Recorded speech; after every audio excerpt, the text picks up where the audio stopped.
안녕하세요. 닥터 전미경입니다. 제 책이 나왔습니다.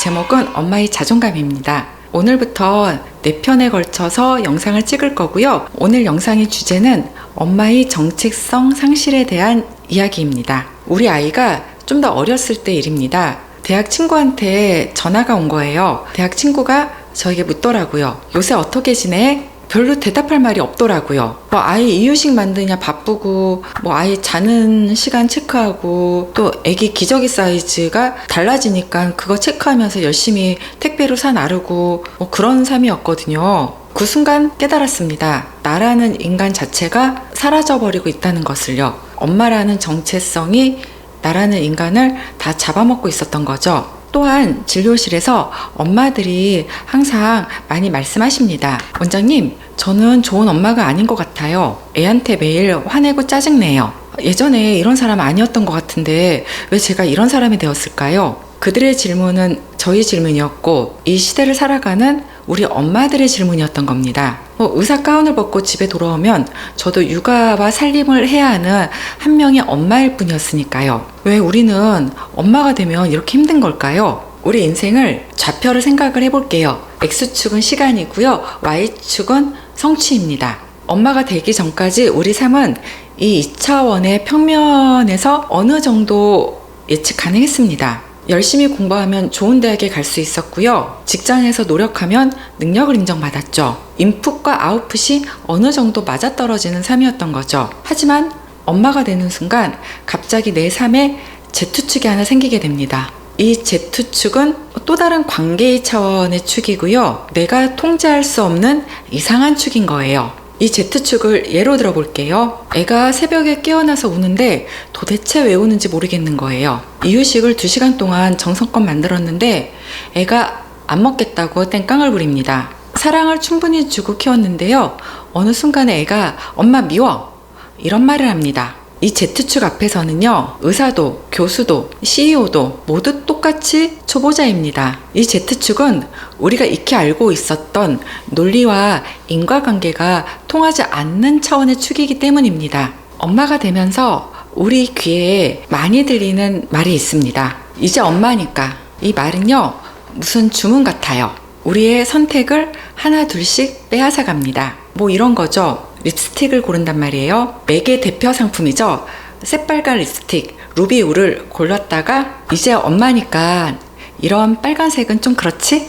이러면서 스스로 내려놓게 됩니다. 진료실에서 만난 엄마들의 또 다른 이야기도 많습니다. 이제 엄마니까 대학원은 포기해야지. 이제 엄마니까 내 꿈은 접고 가족들을 위해 살아야지. 스스로에게 어떠한 족쇄를 채우게 됩니다.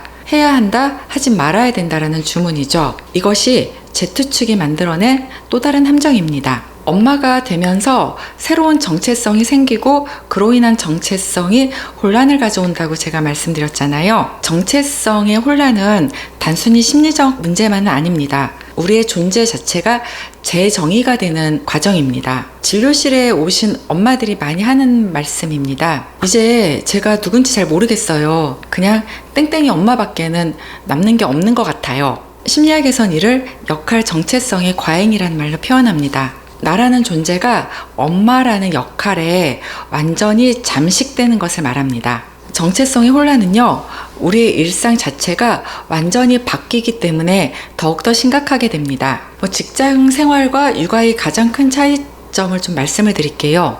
직장은 예를 들자면 강도 8 정도로 8시간 정도 노동을 하면 끝나잖아요. 육아는요, 강도 1에서 10 정도로 24시간 대기를 타야 합니다. 이렇게 표현하는 엄마도 계셨습니다. 전쟁터에서 사는 것 같아요. 총소리는 없는데 언제 지뢰가 터질지 모르는 긴장감 속에서 살고 있는 거죠. 이렇게 24시간 대기 상태로 지내면요, 우리의 육체적 에너지 플러스 심리적 에너지는 고갈이 되게 됩니다. 더 힘든 건요, 이 모든 게 언제 끝날지 모르겠다는 거예요. 직장에서는 프로젝트가 끝나면 성취감도 느끼고요. 좀 잠깐 쉴 수 있는 그 텀도 있잖아요. 육아는 끝이 보이지 않습니다. 오늘 기저귀를 갈아도 내일 또 기저귀를 갈아야 되고요. 오늘 밥을 먹여도 내일 또 밥과의 전쟁이 시작되고요. 오늘 겨우 힘들게 저녁에 잠을 재웠는데 내일 또다시 잠투정을 들어야 됩니다. 이렇게 끊임없이 반복되는 일상 속에서 우리는 점점 더 지쳐가고 나 자신을 잃어버리게 됩니다. 이것이 바로 Z축이 우리에게 가져다 준 변화입니다. 지금까지 제가 말씀드린 것들을 정리 한번 해보겠습니다. 엄마들이 정체성을 잃어버리는 이유는 크게 3가지입니다. 첫째, 나라는 존재가 엄마라는 역할에 완전히 잠식됩니다. 더 이상 내 이름으로 불리지 않습니다. 그냥 땡땡이 엄마가 되어버리는 거죠. 둘째, 이제 엄마니까 이런 사회 문화적 압박에 시달리게 됩니다. 한국 사회에 모성 신화가 일상에 깊숙이 스며들어 있습니다. 셋째, 24시간 대기하고 있는 생존 모드가 우리의 몸과 마음을 지치게 만듭니다. 쉴 수 없는 환경에서 우리의 에너지는 고갈이 됩니다. 바로 이 3가지가 Z축이 만들어낸 함정이고요. 하지만 희망은 있습니다. 원인을 찾게 되면 해결의 실마리도 찾을 수 있다는 거죠. Z축을 이해하면요, 우리가 왜 힘든지 조금은 알게 됩니다. 그리고 그것을 아는 것만으로도 큰 위로를 받을 수 있습니다. 자, 우리 엄마들 기억합시다. 우리 삶이 힘들고 자존감이 흔들리는 거는요, 내 자신이 나약해서가 아닙니다. Z축이라는 새로운 차원을 마주했기 때문입니다. 우리는 Z축이 만들어낸 3차원의 세상에서 살아가는 법을 배우고 있습니다. 그리고 지금도 충분히 잘하고 있습니다. 다음 영상에서는 가짜 자존감의 함정에 대해서 알아보겠습니다. Z축의 혼란 속에서 우리는 가짜 자존감을 만나게 됩니다. 이것이 어떻게 진짜 자존감을 갉아먹고 있는지, 그리고 우리는 이것을 어떻게 구별할 수 있는지 알아보겠습니다. 이 엄마의 자존감 책은요, 전문가로서의 지식과 엄마라는 경험이 만들어낸 지점에서 탄생한 책입니다. Z축이라는 낯선 차원에서 길을 잃은 우리 엄마들을 위한 이정표를 만들고 싶었습니다. 오늘 거울을 보실 때 땡땡이 엄마가 아닌 나 자신의 이름을 한번 불러봐 주세요. 당신은 이미 충분히 좋은 엄마입니다. 그리고 무엇보다도 당신은 소중한 사람입니다. 안녕하세요. 닥터 전미경입니다. 지난 영상에서 엄마가 되면서 맞닥뜨리는 Z축, 즉 새로운 차원의 삶에 대해서 말씀드렸습니다. 오늘은 그 혼란 속에서 많은 엄마들이 붙잡게 되는 가짜 자존감의 실체에 대해서 말해보려고 합니다. 한 어머니가 오셨는데요. 갑자기 스마트폰을 꺼내서 저에게 보여주면서 이렇게 말씀하시더라고요. 지난주에 올린 아이 사진에는 좋아요가 150개가 달렸거든요. 그런데 오늘 올린 아이 사진에는 좋아요가 50개밖에 안 달렸어요. 이걸 보니까 내가 엄마로서 뭐가 좀 부족한 게 아닌가 이런 생각이 들어요. 그리고 다음 말을 이어갔습니다. 새벽에도 깨서 확인하고요. 화장실에 가서도 확인하고요. 하루에도 수십 번은 좋아요 개수를 확인하는 것 같아요. 요새 많은 엄마들이 SNS를 하시잖아요. 이런 엄마분들 많으실 것 같습니다. Z축의 혼란 속에서 우리는 무언가를 붙잡으려 합니다. 문제는 그것이 가짜일 때가 많다는 거죠. 진짜를 붙잡아야 하는데 말입니다. 그러면 진짜 자존감이란 무엇일까요? 나는 잘나지 않아도 나 자체로 충분히 가치 있는 존재야. 이런 내적 확신을 말하죠. 이런 마음이 내 안 깊은 곳에서 저절로 솟아나오는 겁니다. 실패해도 괜찮아. 다음에 잘하면 되지. 이것 또한 진짜 자존감의 모습입니다. 나는 나대로 충분해. 이러한 자기 수용도 한 축을 담당하고 있습니다. 반대로 가짜 자존감이란 무엇일까요? 남들이 인정해줘야지만 내가 가치 있는 사람이야. 이리 생각하는 거죠. 항상 밖에서 뭔가를 찾아요. 누군가가 칭찬해주면 기분이 좋아져요. 누군가가 비판하면 바로 무너져 내리죠. 늘 무언가를 증명해야 한다는 압박감에 시달리죠. 지금 가진 것만으로는 부족하다고 느낍니다. 더 많은 좋아요를 갈구하고요. 더 비싼 물건을 사야 되고요. 더 뛰어난 성과를 내야 되죠. 이 진짜 자존감과 가짜 자존감의 차이를 아는 것이 정말 중요합니다. 이런 가짜 자존감이 어떤 모습으로 드러나는지 한번 살펴봅시다. 첫 번째로는 타인의 시선과 평가에 나의 존재 가치를 매깁니다. 디지털 도파민에 중독되어 있는 경우가 많습니다. 좋아요가 곧 나의 가치인 거죠. 예를 들어서 어떤 엄마가 새벽 5시에 일어나서 아이 도시락을 예쁘게 싸는 거예요. SNS에 올리기 위해서예요. SNS에 올려서 좋아요를 많이 받으면 내가 굉장히 잘난 사람이 된 것 같은 뿌듯함을 느끼게 되는 거죠. 이 좋아요 개수를 끊임없이 확인합니다. 좋아요 개수가 생각보다 적으면 뭐가 잘못된 거지? 이렇게 고민을 합니다. 왜 이것이 가짜 자존감이냐면요. 진짜 자존감은 내가 한 행동 자체에서 만족을 느낍니다. 가짜 자존감은 남들이 반응해서 만족을 찾죠. 두 번째 모습은요. 끊임없이 남들과 비교를 합니다. 적어도 저 엄마보다는 내가 낫지 않나? 내가 저 엄마보다 좀 부족한 것 같아. 이리 생각을 하는 거죠. 우리 아이는 18개월에 기저귀 뗐어요. SNS에서 이 글을 본 어느 엄마는 마구 불안합니다. 우리 아이 18개월인데 아직 기저귀 못 뗐거든요. 그 외에도 누구는 영어 유치원에 보냈다. 누구는 파닉스 시작했다. 이런 비교를 하면서 계속 내 아이와 비교하는 거예요. 끊임없는 불안에 시달리겠죠. 내가 뒤처진다는 느낌 때문에요. 구독자님 어떠세요? 오늘도 누구의 삶과 나의 삶을 비교하면서 불안해하진 않으셨나요? 비교는 늘 상대적 위치를 확인합니다. 하지만 진짜 자존감은 유일무이한 절대적 가치를 아는 거죠. 세 번째로 드러나는 모습은요. 희생을 자신의 훈장으로 생각하는 겁니다.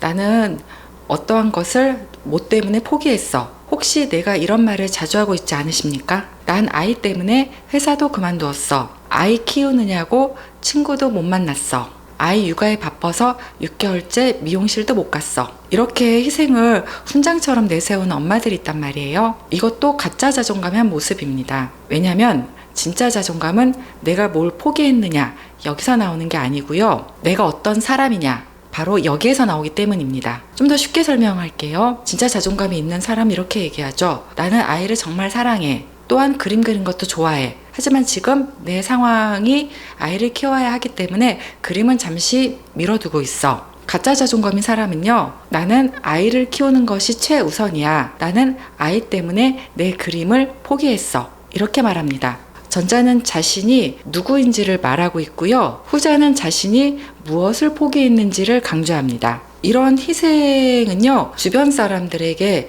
자신을 인정해 주기를 바라고 나에게 감사하라고 은연중에 요구를 하게 되죠. 더 큰 문제는 이런 희생이 때로는 누군가에게 엄청난 압박감으로 작용할 수가 있습니다. 한 30대 여성분이 이렇게 말씀하신 적 있어요. 엄마가 늘 이렇게 얘기했대요. 내가 누구 때문에 이혼 안 하고 살았는데 너희들은 나에게 감사해야 돼. 막상 자식들은요. 엄마가 자신의 삶을 당당하게 살면서 자식들을 혼자서 키워줬으면 얼마나 좋았을까 이리 생각을 했습니다. 그 엄마는 자신의 선택을 자식들을 위한 희생으로 보장을 한 거죠. 사실 자식들은 그 희생 원치 않았고요. 내가 자식 때문에 힘든 남편을 참고 살았다. 그러니 내 남은 인생은 자식들이 책임져야 돼. 이런 무언의 압박을 자식들에게 한다고 합니다. 정말 숨이 막히겠죠. Z축의 혼란 속에서 시작된 가짜 자존감은요. 악순환을 만들어냅니다. 첫 번째 단계는 밖에서 인정을 찾습니다. SNS의 좋아요에 중독되고요. 남의 칭찬 하나에 내 하루가 좌우되죠. 두 번째 단계는요. 남과 끊임없이 비교합니다. 저 엄마는 저렇게 하는데 나는 혹은 내 아이만 뒤처지는 것 같아 이러면서 끊임없이 불안해합니다. 세 번째 단계는요. 완벽해야 한다는 강박에 시달립니다. 실수는 절대로 안 되고요. 늘 최고여야 한다는 거죠. 네 번째는요. 그러다가 지쳐서 쓰러져요. 몸도 힘들지만 정신도 바닥이 나게 됩니다. 이게 내가 원한 삶인가? 이런 의문이 들게 되죠. 다섯 번째 단계는요. 내가 어떤 사람인지 잃어버리게 됩니다. 그리고 다시 1단계로 돌아가게 돼서요. 끊임없는 도돌이표 인생을 살게 됩니다.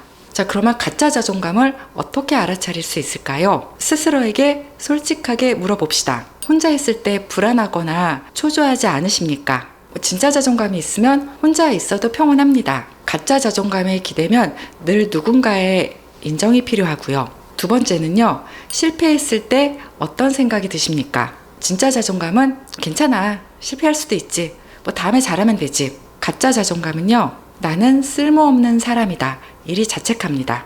세 번째 질문입니다. 다른 사람과 비교하지 않고도 행복할 수 있습니까? 진짜 자존감을 가진 사람은 나는 나대로 괜찮아. 이리 느낍니다. 가짜 자존감은요. 나는 적어도 누구보단 나아야 돼. 다른 사람들보다 잘 살아야 돼. 이러면서 불안해하고요. 네 번째 질문은요. 내 삶의 기준이 어디에 있는지 스스로에게 물어봅시다. 진짜는요, 내 마음속 가치관을 따라 살고요. 가짜 자존감은요, 남들 눈치를 보는 삶을 살게 되죠. 이런 경험을 스스로 겪었거나 혹은 주변에서 본 적 있으실 겁니다. 처음에는 본인이 든 가방이 어느 브랜드 가방이었다고 합니다. 그런데 학부모 모임에 나가니까 모두 명품백을 들고 나왔다고 합니다. 그래서 본인도 무리를 해서 샤넬백을 산 거죠. 잠시 기분이 좋았겠죠. 학부모 모임에 그 샤넬백을 들고 나갔습니다. 다른 엄마가요, 에르메스 가방을 들고 온 겁니다. 갑자기 샤넬백이 초라해 보이더랍니다. 그럼 어떻게 해야 될까요? 또 에르메스 가방을 사야 할까요? 에르메스 백 사면은 또 다른 엄마는 리미티드 에디션 에르메스 백을 들고 오지 않겠습니까? 이렇게 뭔가 사도 채워지지 않는 공허감에 빠지게 되는 거죠. 가짜 자존감의 특징이 그렇습니다. SNS도 마찬가지죠. 처음에는 좋아요 100개면 좋았는데 나중에는 200개도 부족해지고 다른 엄마 인스타 보면은 나보다 훨씬 더 잘하는 것 같아서 300개도 좀 부족해지는 이런 현상이 생기게 되죠. 아이 교육도 마찬가지예요. 영어학원을 보내서 마음이 좀 놓였는데요. 옆집 아이를 보니 벌써 의대 준비반에 들어가서 고등학교 수학을 배우더랍니다. 불안해지겠죠. 그래서 우리 아이도 보냈단 말이에요. 예체능도 해야죠. 수행평가 잘 받으려면. 요새는 코딩도 배운다고 합니다. 논술도 빼놓으면 안 되죠. 이렇게 비교는 끝이 없는 거예요. 자, 그럼 우리는 왜 이런 Z축의 혼란 속에서 가짜 자존감을 붙잡으면서 살아갈까요? 첫 번째 이유는요, 살면서 내가 주도적으로 선택한 경험이 없어서입니다. 이거 되게 흔해요. 고등학교 때 그냥 공부하다가 성적에 맞춰 대학을 가고요. 좋은 대학을 가기 위해 노력했겠죠. 내 적성 같은 거 고려하지 않았고요. 그러다가 대학을 졸업하면 대기업에 가야 한대요. 나이가 30 언저리쯤 되면은 남들 하는 대로 결혼도 해야 되고요. 내가 진짜 뭘 원하는 삶이지? 이런 거를 고민해 본 적이 없는 거죠. 두 번째는요, 나는 누구인가라는 질문에 답을 해본 적이 없습니다. 그래서 남이 기준과 평가를 따라가는 삶을 살게 됩니다. 어린 시절에는 공부 잘하는 말 잘 듣는 착한 아들, 딸이어야 됐고요. 친정엄마한테는 친구 같은 딸이어야 됐고요. 시댁에서는 좋은 며느리여야 됐죠. 남편한테는 현명한 아내여야 됐고, 아이에게는 완벽한 엄마여야 하는 거예요. 그냥 나는 누구인지 잘 모르는 거예요. 본인이 뭘 좋아하는지, 뭘 싫어하는지, 어떤 삶을 원하는지 고민해 본 적도 없는 거예요. 세 번째는요, 우리 사회가 비교를 부추기죠. 한국 사회에서는요, 태어나는 순간부터 비교가 시작됩니다. 몇 개월에 뒤집었어? 몇 살에 걸었어? 어느 유치원 다녀? 반에서 몇 등이야? 어느 대학 갔어? 연봉이 얼마야? 이런 질문들이 자연스러운 사회인 거죠. 우리는 절대적 가치보다 상대적 순위가 더 중요한 세상에서 살고 있는 거죠. Z축이라는 새로운 차원에서 길을 잃은 우리는요, 남의 시선이라는 가짜 자존감을 붙잡고 사는 거죠. 내가 붙잡고 있는 게 가짜 자존감이다. 이것을 알았다면 벌써 반은 성공한 겁니다. 문제를 아는 것이 변화의 시작이잖아요. 자, 오늘부터 이렇게 합시다. 첫 번째, SNS는 되도록 줄입시다. 혹은 끊읍시다. 두 번째, 저절로 비교가 시작될 때 주문을 외우세요. 우리 아이는 유일한 존재야. 비교할 수 없어. 세 번째, 비교의 일기가 아닌 감사의 일기를 씁시다. 오늘 아이가 처음으로 엄마 사랑해. 이리 말했다. 오늘 날씨가 참 좋아서 기분이 좋았다. 남과 비교하지 말고 오늘 하루 나에게 일어난 좋은 일들을 적어봅시다. 다음 영상에서는요, 충분히 좋은 엄마로 살아가는 방법에 대해서 말씀드릴 겁니다. 완벽하지 않아도 우리는 충분히 아름답습니다. 어떻게 하면 가짜를 내려놓고 진짜를 붙잡을 수 있을지 그 구체적인 방법에 대해서 말씀드리겠습니다. 가짜 자존감에 무거운 갑옷을 벗고 진짜 나를 찾아가는 여정, 다음 영상에서 시작해 봅시다. 안녕하세요. 닥터 전미경입니다. 우리 아이가 7살이 됐을 때 갑자기 이런 말을 하더라고요. 엄마, 나는 세상이 나를 중심으로 돌아가고 있는 것 같아. 이 말을 듣고 좀 순간 울컥했습니다. 우리 아이가 참 잘하고 있구나. 행복한 아이구나. 이런 생각이 들어서요.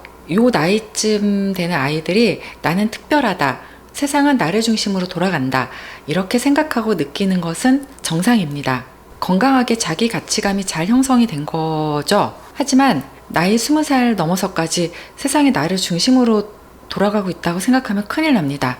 이기적이고 자기중심적인 사람인 거죠. 그날 이후에 저는 완벽한 엄마가 되려는 압박에서 벗어났습니다. 오늘은 지난 두 영상에 이어서 해답을 찾는 과정입니다. 저번 영상에서는 엄마로서의 정체성 그리고 가짜 자존감에 대한 얘기를 했었습니다. 오늘 영상은 완벽주의를 버리고 진짜 자존감을 찾는 방법에 대해서 구체적으로 말씀을 드리려 합니다. 오늘의 핵심 메시지는요. 80%의 충분함이 100%의 완벽함보다 아름답다. 바로 이것입니다. 일본에 킨치키라는 예술이 있어요. 깨진 도자기를 금으로 이어붙이는 기술을 말합니다. 원래의 도자기보다 더 높은 가치로 평가를 받고 있고요. 균열을 숨기지 않고 금빛으로 포장하는 거죠. 우리의 실수와 실패도 이와 마찬가지입니다. 한 엄마가 SNS에 이런 사진을 올린 거예요. 다 타버린 토스트, 한쪽 양말만 신고 학교 가는 아이, 엉망진창으로 어지러진 거실, 댓글창이 폭발한 거죠. 우리 집도 똑같아요. 이게 진정 현실 육아죠. 저는 이유식에 소금 대신 설탕을 넣었어요. 완벽함이 아닌 이런 실패작을 올렸을 때 사람들이 오히려 공감을 해주고 진정으로 연결되는 경험을 그 엄마는 했던 거죠. 이처럼 때로는 균열이 사람 사이를 연결해주기도 합니다. 완벽함이 아니라 진정함이 사람 마음을 움직입니다. 도널드 위니컷 박사가 정말 혁명적인 이론을 발표했죠. 굿 이너프 마더이죠. 충분히 좋은 엄마라는 개념입니다. 놀랍게도 100% 완벽한 엄마보다 80% 부족한 엄마가 아이에게 더 좋다라는 이론입니다. 왜 80% 정도의 엄마가 아이에게 더 좋을까요? 아이가 적절한 좌절을 경험하면서 회복 탄력성을 기를 수 있습니다. 엄마도 인간임을 자연스럽게 배우면서 현실적인 기대치를 갖게 됩니다. 실수와 실패를 통한 성장의 기회를 제공해 줍니다. 사실은 저도 좀 완벽주의적인 성향이 있는 엄마였고요. 아이 돌잔치 준비하면서 엑셀로 체크리스트 막 만들었습니다. 돌잔치 당일에 정작 아이 얼굴을 잘 못 봤던 것 같아요. 사진 찍고 음식 챙기고 손님들 응대하고 이러느냐고 바빴죠. 아이가 조금 열이 있어서 찡찡댔거든요. 그거 달래면서 하느냐고 더 힘들었고요. 돌잔치가 끝나고 남은 건 피로감과 공허감이었습니다. 완벽함을 추구하다가 정작 소중한 순간을 놓친 거죠. 돌잔치 생각하면은 누구를 위한 돌잔치였나, 돌잔치 행사를 위해서 내가 코스프레를 했구나 이런 생각밖에 들지 않습니다. 다시 하라 그러면 안 할 것 같아요. 그냥 가족들이랑 집에서 소박한 생일상 차려서 우리 아이 돌을 진정으로 축하해 줄 것 같습니다. 이번에는 자존감 회복의 5단계를 말씀드리겠습니다. 첫 번째 단계로는 나만의 기준을 세우는 겁니다. 많은 엄마들이요, 놀라울 정도로 자신만의 기준이 없습니다. 저 또한 그랬고요. 한 엄마가 저에게 이런 질문을 하시더라고요. 우리 아이도 의대에 보내고 싶어요. 어떻게 하면 될까요? 제가 여쭈었죠. 왜 의사가 되어야 하느냐고. 다들 의사나 판검사가 좋다고 하잖아요. 이게 답변이었습니다. 아이의 적성이나 흥미는 고려하지 않은 채 남들이 좋다는 기준만 따라가고 있는 거죠. 구체적인 실천법으로 하루에 10분 정도 나와의 대화를 실천합시다. 나는 무엇을 중요하게 여기는 사람인가? 내가 진정으로 원하는 삶은 어떤 모습인가? 나는 아이에게 어떤 가치를 전해주고 싶나? 한 엄마의 말씀이 기억에 남습니다. 스스로 좋은 엄마가 되고 싶고, 좋은 엄마의 기준은 하루에 한 번은 아이와 배꼽 빠지도록 웃는 시간을 보내고 싶다고요. 두 번째 단계는 15분 만에 나만의 시간을 걷는 겁니다. 이거는 고대로부터 종교로부터 전해오는 실천법이기도 합니다. 불교의 참선이나 기독교에서 묵상기도라든가 천주교에서 하는 관상기도, 이슬람의 살라트 이런 것들이 해당됩니다. 하루 중에 일정 시간을 자신과의 만남 혹은 신과의 만남에 할애하는 거죠. 한 불교 신자인 어머니는 하루에 15분 참선이 하루를 견뎌내는 힘이 된다. 이렇게 말씀하신 분도 계시고요. 천주교인 엄마는 묵상 시간에 나를 만나는 시간이에요. 이렇게 말씀하시기도 합니다. 구체적인 실천법으로는 사방 1m 제곱미터의 나만의 성역을 만드는 것도 추천합니다. 나만의 시간과 공간을 확보를 좀 하는 거죠. 아파트의 드레스룸을 나만의 공간으로 개조하신 분도 있고요. 작은 탁자를 만들어서 그 공간은 나만의 공간으로 좀 꾸며놓는 거죠. 그 공간에 좋아하는 향초라든가 소품으로 좀 채워놓기도 하고요. 또 커튼을 쳐서 커튼이 쳐 있을 경우에는 엄마가 일을 하고 있으니까 들어오지 말라, 이런 나름의 신호가 될 수도 있고요. 이런 식으로 나만의 공간, 나만의 시간을 확보할 수 있습니다. 세 번째 단계로는 감정사전을 구체적으로 쓰는 겁니다. 많은 엄마들이 감정에 대해서 자세하게 표현을 잘 못하세요. 화난다, 짜증난다 이렇게만 말씀하시거든요. 이 감정을 한번 들여다보자는 겁니다. 어느 엄마의 말버릇도 애가 찡찡대면 짜증난다 였어요. 짜증난다는 감정을 조금 구체화시켜서 표현해 보세요. 이랬더니 본인 스스로 이제는 그 감정을 갖다가 명료화시키더라고요. 아이가 내 말을 안 들으면 나를 무시하는 느낌이 들어요. 남편이 집안일을 나 몰라라 하면 고립감을 느껴요. 시어머니가 이러저런 말씀을 하시면 내 영역을 침범당하는 느낌이 들어요. 이렇게 우리의 감정에 정확한 이름을 붙이면요, 뇌의 편도체 활성이 줄어들고요, 전전두엽 피질의 활성이 증가하게 됩니다. 무슨 말이냐면은 감정 조절이 어느 정도 되고 이성이 살아난다는 얘기입니다. 감정 일기를 쓰는 방법은요, 먼저 그날 느낀 감정에 정확한 이름을 붙이는 거예요. 그리고 그 강도를 1에서 10 정도로 표현해 보는 거예요. 그리고 그 감정이 일어난 상황과 나의 욕구를 연결시켜 보는 겁니다. 예를 들어서 아이가 내가 정성껏 만든 이유식을 안 먹었단 말이에요. 역시 짜증이 나겠죠. 이런 경우 내가 짜증이 나는구나. 강도는 4 정도라고 표현할게요. 정확한 감정은요, 무력감과 좌절감이겠고요. 이렇게 정리를 하면은 나의 상황이 좀 더 객관적으로 보이게 됩니다. 내 노력이 인정받지 못했구나. 내 계획이 좌절됐구나. 그래서 내가 지금 속상하구나. 아이는 아이다운 반응을 했을 뿐이다. 내가 이렇게 화낼 필요는 없었는데, 이렇게 정리정돈이 될 수 있습니다. 네 번째 단계로 디지털 딕토스를 권합니다. SNS를 안 해보자는 거죠. 실제로 해보신 분이 계세요. 처음에는 무지하게 불안하더랍니다. 한 3일 지나니 머릿속이 조용해지더랍니다. 남들이 뭘 하든 상관없어졌고요. 처음으로 아이 얼굴을 바라볼 수 있게 되었다는 거죠. 단계별 디톡스를 좀 권해드리고요. 1단계로는 하루 2시간 SNS 금지, 그 다음 2단계로는 주말 하루는 완전한 디지털 디톡스를 하자. 마지막 단계인 세 번째 단계에서는요, 한 달에 일주일 정도를 SNS 앱을 삭제하는 방법입니다. 한번 관심 있는 분들은 따라서 해보시면 좋을 것 같습니다. 5번째 단계는요, 충분함 연습하기입니다. 감사의 마음을 갖자는 거죠. 매일 밤 오늘 충분했던 것 3가지를 한번 적어봅시다. 오늘 아이가 엄마 사랑해 이리 말했다. 나는 이것만으로 충분하다. 반찬은 별거 없었지만 가족 모두가 저녁을 먹으면서 즐겁게 얘기했다. 이것만으로 충분하다. 아이가 내가 읽어준 동화책을 듣고 까르르 웃었다. 이것만으로 충분하다. 굉장히 사소한 것들이죠. 이런 연습을 하게 되면 우린 나중에 이렇게 말할 수 있습니다. 예전에는 나에게 없는 것, 부족한 것, 남들보다 못난 것만 보였는데 지금은 내가 가진 것들이 많이 보입니다. 이런 말을 할 수 있습니다. 이런 작은 실천들이 쌓이면 어떤 일이 일어날까요?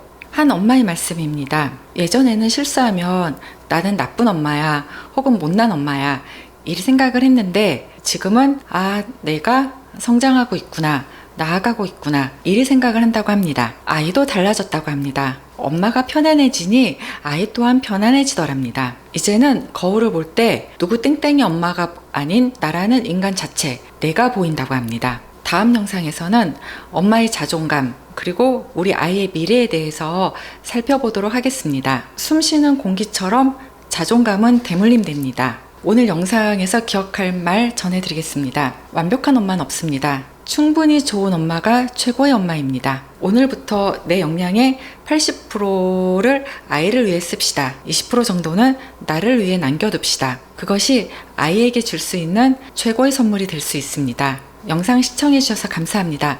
다음 영상에서 만나 뵙겠습니다. 안녕하세요. 닥터 전미경입니다. 오늘은 엄마의 자존감 속의 마지막 영상입니다. 엄마의 자존감이 어떻게 아이의 미래가 되는지, 그리고 건강한 자존감을 어떻게 되물림할 수 있는지에 대해서 말씀드리려고 합니다. 이런 말씀을 하신 분이 계셨습니다. 원장님, 우리 아이가 저에게 엄마는 왜 그렇게 맨날 한숨만 쉬어? 이렇게 물어보더라고요. 그 말을 듣는 순간에 그 엄마분이 아차 했던 거죠. 그리고 아이 또한 엄마의 한숨 쉬는 모습을 따라하기 시작했다고 합니다.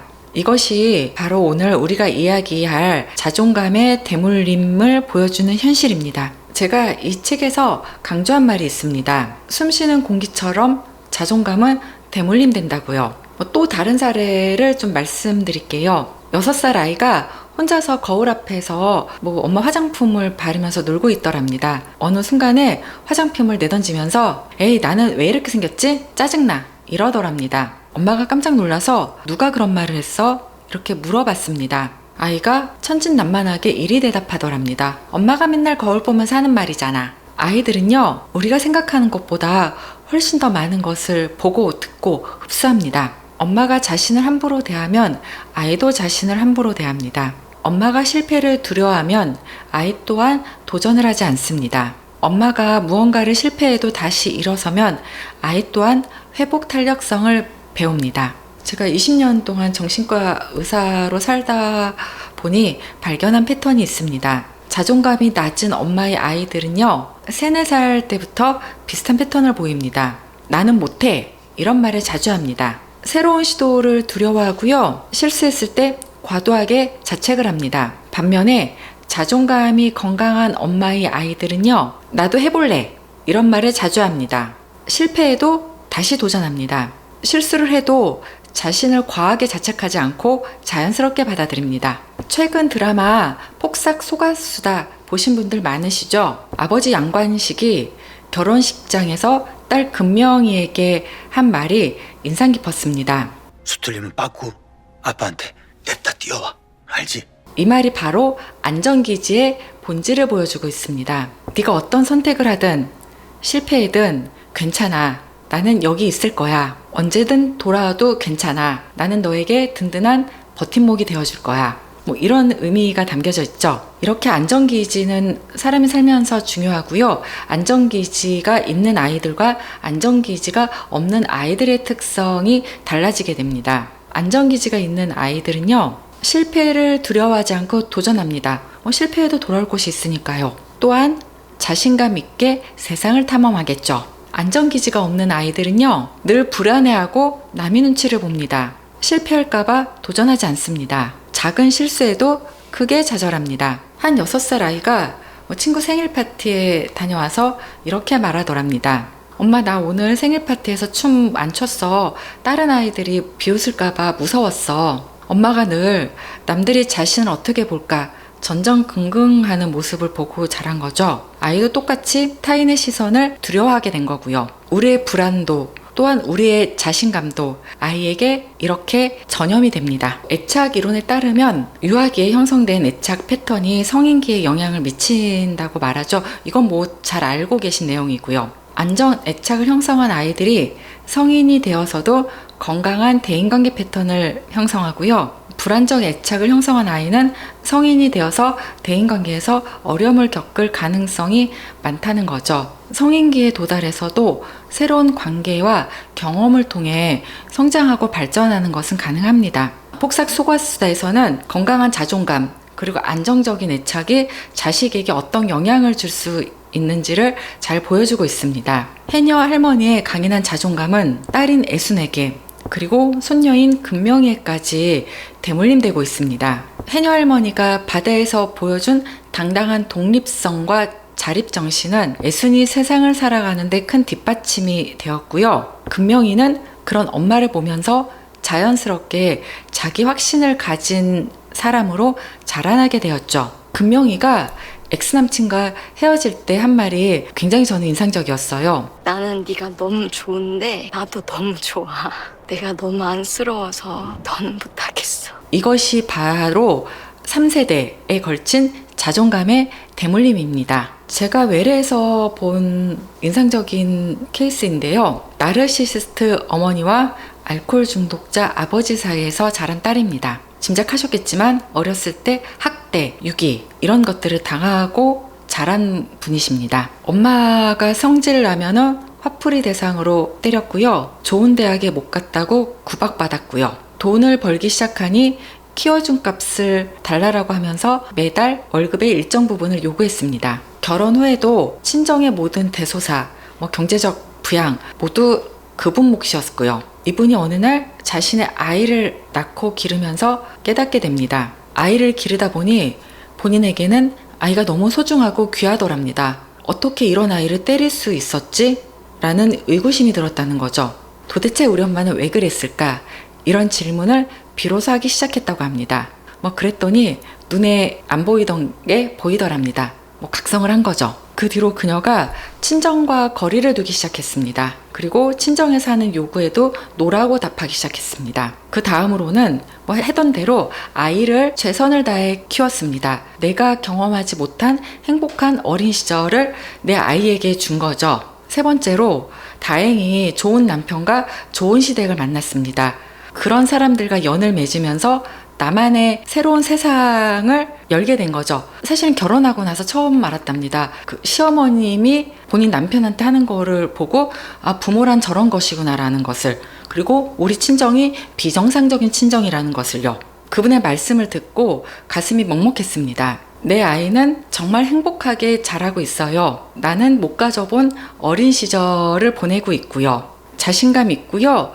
실수를 해도 두려워하지 않고요. 무엇보다도 자기 자신을 사랑할 줄 아는 아이고요. 제가 평생 갖지 못했던 것을 우리 아이는 자연스럽게 자라면서 느끼고 살고 있고요. 우리 아이가 행복해하면서 환하게 웃을 때 정말 제가 가슴이 충만하게 느껴져요. 이리 말씀을 하셨습니다. 이것이 바로 제 양육의 기적입니다. 내가 받지 못한 사랑을 아이에게 주면서 동시에 나의 상처도 치유하는 아름다운 과정이죠.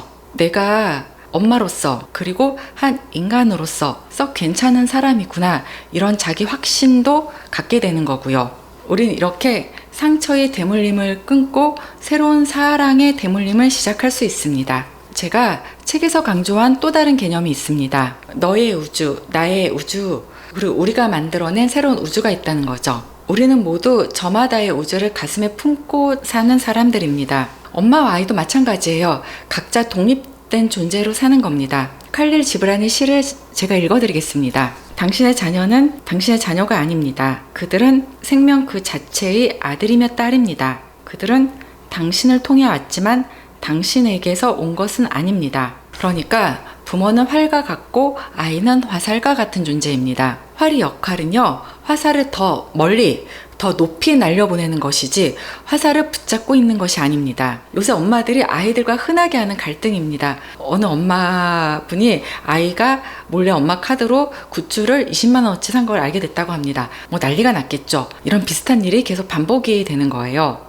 처음 반응은 스마트폰 내놔, SNS 금지야, 너 이번 달 용돈 없어, 아마 그랬겠죠. 아이는 또 이러겠죠. 왜 엄마만 그래, 다른 엄마는 다 사줘, 이러면서 대들지 않겠습니까? 이 엄마가 아이를 이해해 보려고 한 거죠. 네가 왜 그 아이돌을 좋아하는지 엄마한테 설명해 볼래? 처음에 딸은 막 엄마가 도대체 나한테 왜 저러나 라고 의심하는 눈초리로 봤는데, 마음을 열고 다가가니 본인도 마음을 열더랍니다. 그냥 이렇게 멋있고 다른 애들도 좋아하고 그래서 내가 그냥 이런 덕질을 하는 거야, 이렇게 얘기를 했겠죠. 그 뒤로 나름의 기준을 정했다고 합니다. 매달 정해진 용돈 내에서만 굿즈를 구입하고 본인의 부족한 용돈은 집안일을 할 때마다 버는 걸로 했다고 합니다. 이것이 바로 서로의 우주를 인정하는 관계입니다. 근데 말이 그렇지 쉽진 않아요. 그 외래 오신 분들 중에 아주 머리가 아프다고 합니다. SNS, 유튜브, 아이돌 덕질 문제로 아주 골머리 앓는 부모님들 참으로 많이 계십니다. 아이에게 건강한 자존감을 물려주는 구체적인 7가지 방법을 말씀드리겠습니다.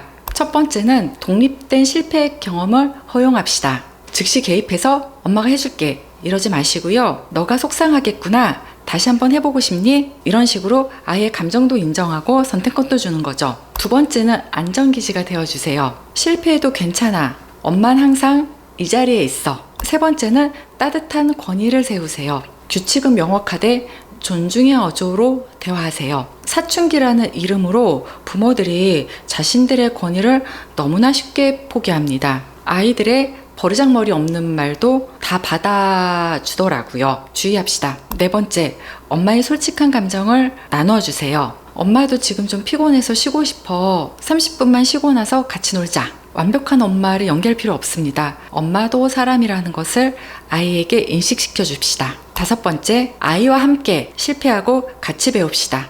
아이가 블록 쌓기 실패하면 엄마 또한 나도 잘 안 되는데 우리 같이 한번 해볼까? 이런 자세를 갖자는 거죠. 완벽한 엄마가 아니고 같이 실수하고 같이 배우자는 동행의 자세를 갖자는 겁니다. 6번째, 거울 앞에서 나 자신에게 친절합시다. 거울 앞에서, 특히 아이가 보는 앞에서 오늘도 참 수고했어, 애썼어, 이렇게 스스로에게 말해보세요. 아이는 엄마가 자신을 대하는 방식을 그대로 배웁니다. 7번째, 애매하게 충분해, 이런 말보다 구체적으로 아이의 장점을 칭찬해 줍시다. 넌 지금 모습 그대로 충분해. 뭐 이런 말도 좋긴 하지만 더 좋은 말은 너가 친구를 도와주는 모습이 정말 멋지더라, 이런 겁니다. 제가 에필로그에 쓴 문장입니다. 완벽한 엄마는 어디에도 없습니다. 우리가 찾아 헤맸던 것은 사실 완벽함이 아니라 불완전한 자신과 화해하는 용기였을지도 모릅니다.